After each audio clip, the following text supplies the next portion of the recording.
been doing steel since I was a little kid. My dad taught me to weld and work with metal. In construction, I came right out of high school for a dirt work company here locally. Everybody else in my class was going oil field. I seen a longer, steadier future in construction.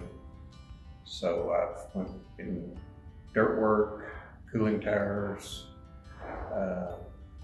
cable bearing companies, a little bit of all the different trades I've worked under and around in construction. I was hired 09 to 2015. It seemed like a really good fit. Seemed like really great people to work for, so I decided to make the move and been happy with it ever since. Pretty much an overall, it's not going to be a one project.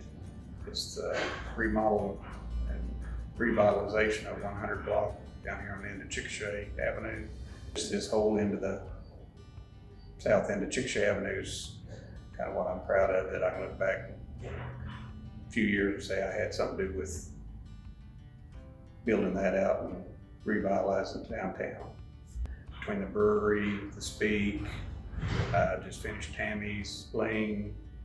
There's another white box next to it. They're hoping to build out as soon as they find a tenant.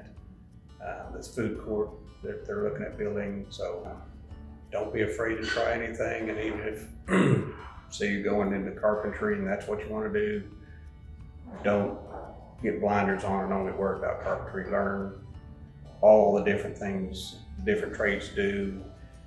Even though you don't realize it might help you down the line, but you know, if you see how electricians run their wiring and stuff while you're doing framing or whatever, you might realize there's something you can do to work better for them. Since I've started, technological advances have really made a lot of changes. When I first started dirt work, it was just transits, plumb bobs, measuring tapes. Now they've got the GPS locators.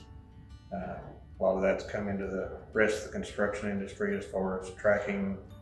The computers and software has made a world of difference on giant multi-million-dollar jobs. A lot easier to keep up with and track and schedule. CMS, every time you turn around, they're looking for better ways to innovate, make jobs more profitable, more quicker, so we can save the customer money, do a better job, be more competitive in the market, and just overall put out a better product for our customers.